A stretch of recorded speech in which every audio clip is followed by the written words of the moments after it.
We are in the early days of the 16th century in Northern Europe. The air is heavy with dread and superstition. Corruption is rife in the feudal system and the church. The apocalyptic nature of war, famine, and epidemics seems to herald the end of the world. Amid this medieval gloom, science and knowledge struggle to gain the upper hand over religious belief. The church and vengeful justice in the service of God govern the people by fear. This era, while so distant from our own, is no less fascinating. Through new printing technology, pictures and ideas are spreading rapidly. New worlds beyond the seas have been discovered, and from the south of Europe, the early signs of a moral, spiritual, and artistic renaissance are appearing.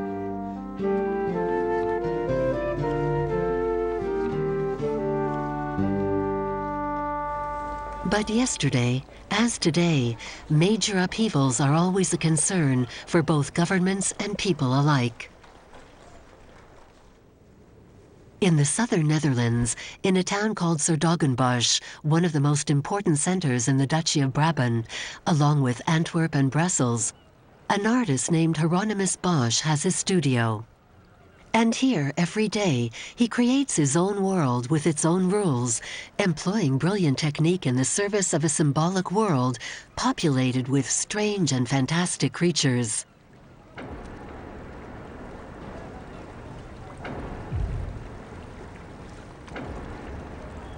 Bosch's deranged imagery is a unique pictorial creation that reached its zenith with a work entitled The Temptation of St. Anthony.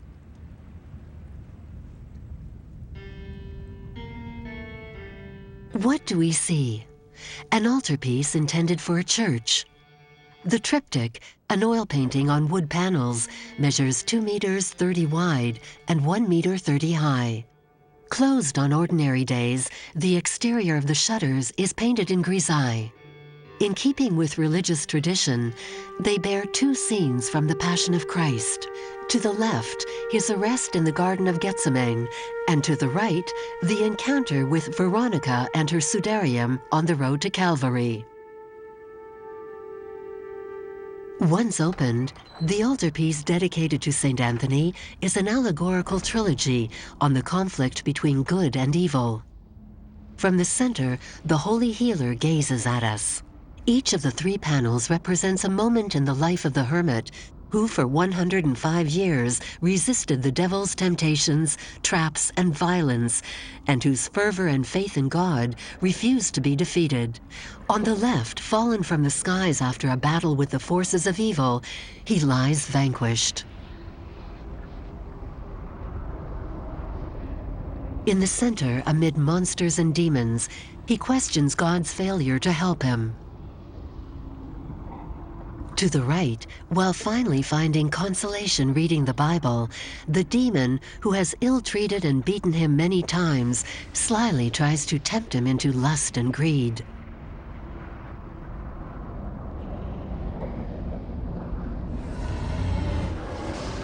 The whole world is in the grip of temptation. Sky and earth are filled with monsters and demons, witches, flying fish, and all manner of fantastic vessels.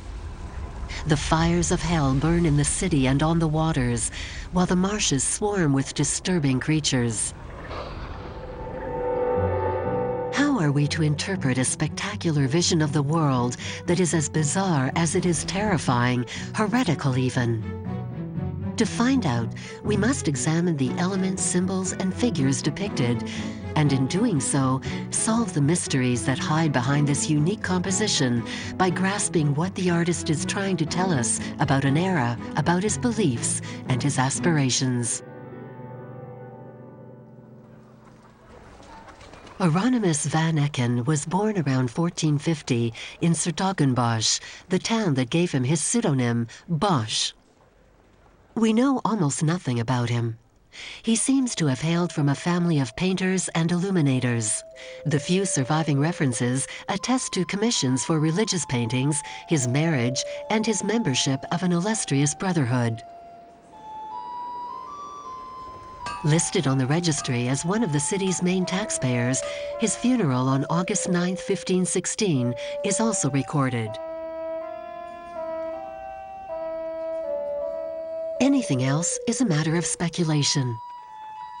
He is depicted in turns as devout, heretical, pragmatic, visionary, scholarly, half-witted, spaced out, and enlightened. Bosh is actually at one with his painting. Amid the numerous images of a tormented era, this dark night of the soul shows through in every detail. But how to imagine this fantastic world sitting atop an altar in a medieval church in this late obscurantist period of the Middle Ages? Bosh was nicknamed Little Rome on account of its 30 churches and chapels decorated with sculptures, paintings, and stained glass windows. People came here to pray, ward off evil spirits, or to ask to be healed by saints such as Saint Anthony.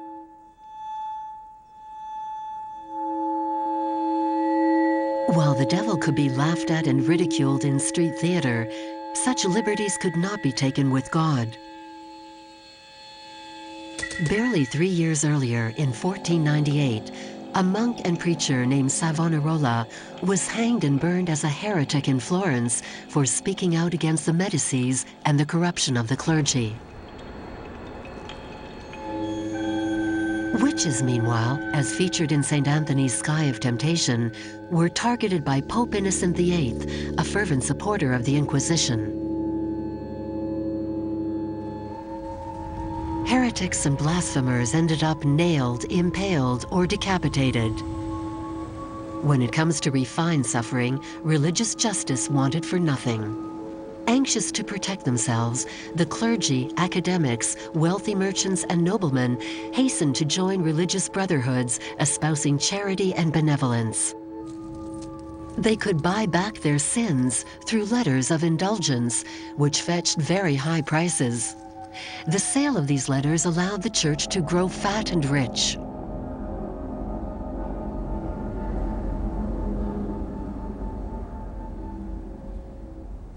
Bosh boasted 2 humanist brotherhoods of the Devotio Moderna, whose purpose was to regenerate Christian man and the church. Founded by disciples of Flemish mystic Jan van Ruysbroek, who a century before had accused the clergy of preferring wool to sheep, their preference was to spread knowledge through books. Unlike the powerful and very traditionalist Brotherhood of Our Blessed Lady, to which Bosh belonged, Devotio Moderna was a sign of the Protestant reform to come. How did Bosh and his ambiguous art manage to avoid religious justice? Simply by emulating his Saint Anthony and turning his back on the pitfalls and temptations of the devil? The excesses portrayed by Bosh makes the head spin. The hermit's 105-year existence would not be enough to sum up all the vices, heresies, impurities, and sins he depicted. Right in the center of the triptych, the eye of the saint gazes back at us. Through him, Bosh is making an appeal for us to resist the ruses of the devil, who claims they are the work of men.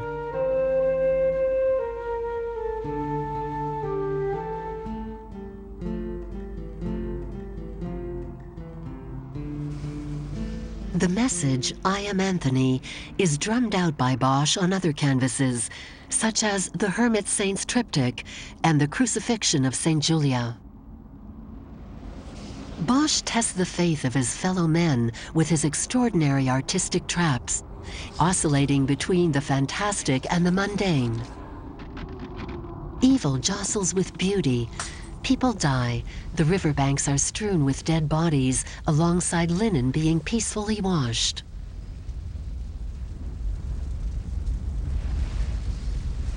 The eye reels in the face of imagery that goes well beyond medieval religious painting, inspired by the life of the saints in Jacques de Voragine's Golden Legend, famous throughout Christian Europe for more than 2 centuries. From one panel to the next, countless temptations seem to come to life in a mad race around the cave of Jesus.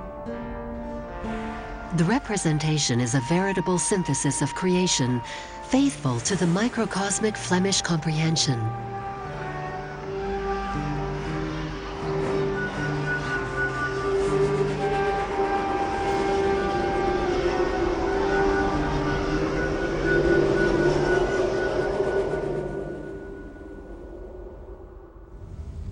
The fire illuminating the canvas is undoubtedly the one that devastated Bosh in Bosch's youth and long haunted him. The town's inhabitants flee alongside others, trying to escape war, famine, or the plague, as any fatal disease was known. Monsters arriving by land, air, and sea portend the unavoidable destruction of the world. Bosh does not claim to be saving the world on God's behalf. He wishes to soothe the burns on bodies and souls and heal St. Anthony's fire.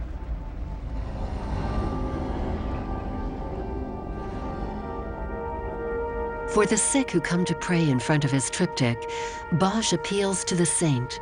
Pray for them, cure them of the holy fire. The painting acts as a medical prescription, steering the sick towards the monasteries of the Antonine order, now established all over Europe in what will soon be called hospitals. Real medicine is practiced here.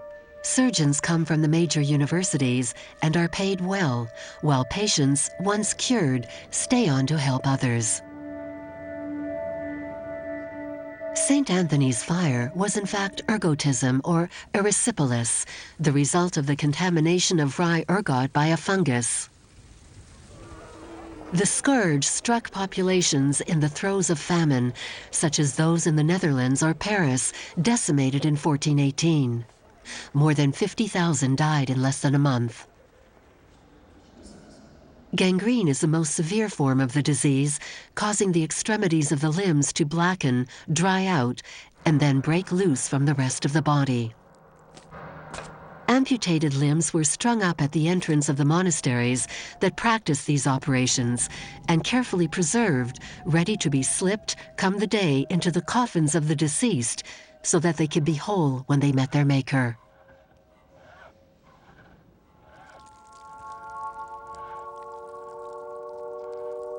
The benign form of the disease, known as ergotism, causes hallucinations, fever, burns, spasms, and convulsions. Bosh paints the terrible hallucinations caused by this parasitic fungus with the psychedelic effects of a powerful narcotic, a medieval form of LSD.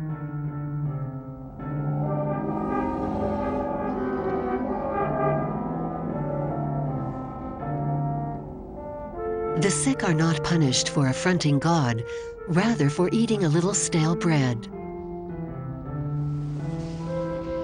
With extraordinary virtuosity and a sense of detail inherited from the light and richness of a palette of warm colors and rare tones, here is depicted a procession of monsters heading for the saint. It looks like a parade of floats during a carnival, or the Feast of Fools when every excess was permitted. This was when the people attempted to forget their misery, the angry seas, the floods, and other divine scourges that regularly struck the Low Countries of the north.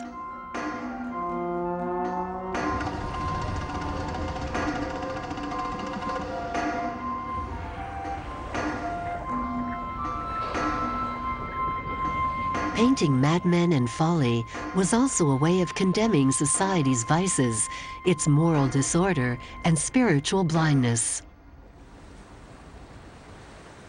Ship of Fools, the satirical allegory in German verse published by Strasbourg native Sebastian Brandt in 1494, enjoyed huge success all over Europe.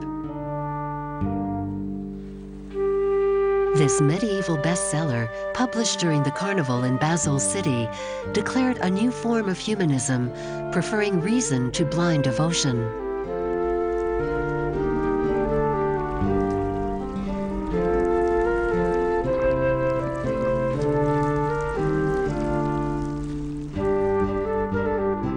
At the same time, Erasmus, illegitimate son of a priest and a physician's daughter, advocated a new and humanist form of Christianity while denouncing the morals of the clergy and the abuses of authority perpetrated by the Pope. In keeping with this new enlightened thinking that now prevails throughout Europe, he devoted himself to writing his work In Praise of Folly. The society described by Brandt and Erasmus was sick with the vices of the Church, and they set about extracting the stone of madness. Not through charlatans or impostors dressed as monks, but by knowledge and modern science.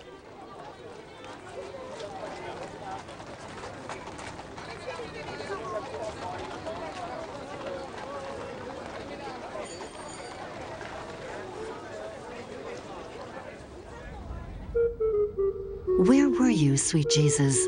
Where were you? Why did you not appear at the beginning to help me and to heal my wounds? The man sick with ergotism despairs to hear the voice of the Lord answer him, as he did to St. Anthony. I was here, but I waited to see you fight. Now, as you have fought so bravely, I will make you known over the whole earth.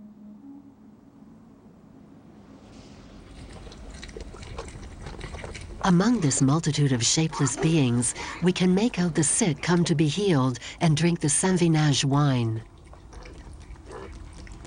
They are treated with the aid of balms made from plants and the fat of the pig, St. Anthony's altruistic beast. The hopelessly sick are made to drink a little of the Saint-Vinage, an elixir of wine steeped in plants and mixed with the relics of the saint. This potion, imbibed on the day of the Ascension while gazing at pictures devoted to St. Anthony, was said to be a cure-all.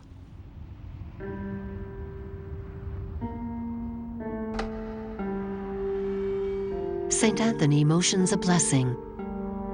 Perhaps it is this gesture of Antonine healing that keeps victims from the clutches of death.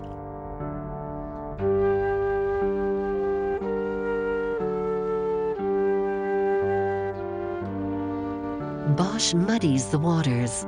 He juxtaposes sacred icons with pagan idols and puts his figure center stage. Black funnel hat. Monster with a pig's snout. The purse and dagger of the middle classes. An owl perched on a head, the height of heresy. A dog with a clown's hat, another allegory of madness. And many more besides. Not forgetting an egg cracking open, the crucible of life in the symbolism of the alchemists. Will a combination of the crucifix of St. Anthony and the Saint-Vinage manage to overcome the devil? May God and Bosh save the Church.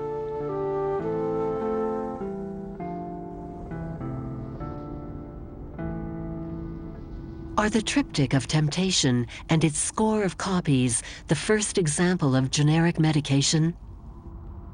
No one knows whether Bosch's unbridled imagination managed to open the gates to the garden of earthly delights for the sick. A popular Dutch expression talks about people skating on ice, meaning they act irrationally. A devil messenger glides along serenely on his skates. The name of Bosh seems to be written on the paper he is carrying, maybe a letter of indulgence written by the painter himself. The bird is also mocking because he is wearing his badge denoting his membership of a brotherhood, possibly that of the stonecutters. Although revered as craftsmen, their brotherhood was held in much lower esteem than that of Our Blessed Lady. As for the funnel hat, a symbol of madness, Bosh is almost certainly alluding to the popular Dutch expression, to drink like a funnel. And here is our bird messenger, distinguished member of a pious brotherhood, leaving the banquet drunk with his letter of indulgence in his beak. Beyond this series of esoteric signs, witches, torture, obscenity, lust, and sodomy, Bosh goes even farther and suggests alchemy.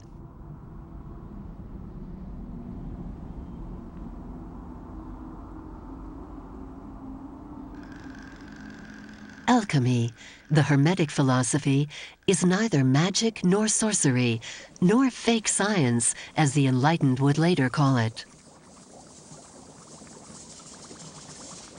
Alchemy is all about chemistry, with its ovens and stills. Distillation, extraction by heat, and condensation by cold. Hot illnesses needed alchemy to become cold and thus be cured.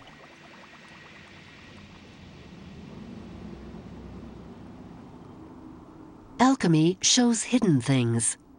It is a science that changes natural elements in order to treat disease.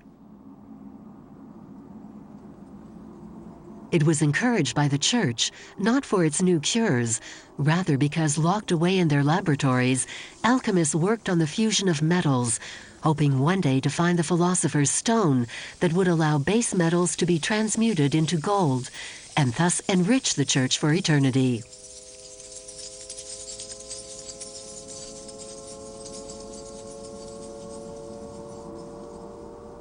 Buildings are in the shape of ovens and stills, because alchemists' ovens and crucibles are the domus, where materials undergo living transformation.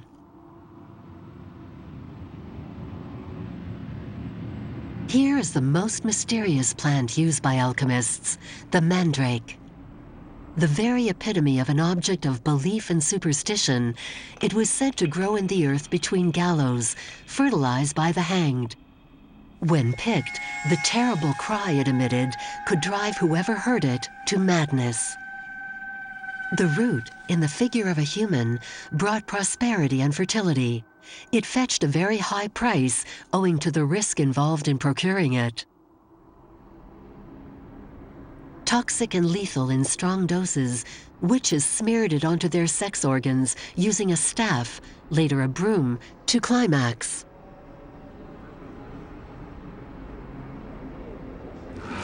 If anyone has to have a limb amputated, let him drink mandrake in wine, and he will sleep so long that the limb may be cut off without pain or feeling, wrote Apuleius Platonicus in the 6th century. Juice of mandrake was used during amputations, but while it anesthetized the patient, it also induced delirium and hallucinations, and the overpowering impression of floating on the surface of the world's troubled waters. Bosch's alchemy had nothing to do with secrecy or guilt, rather the yearning for reason and science to triumph over obscurantism.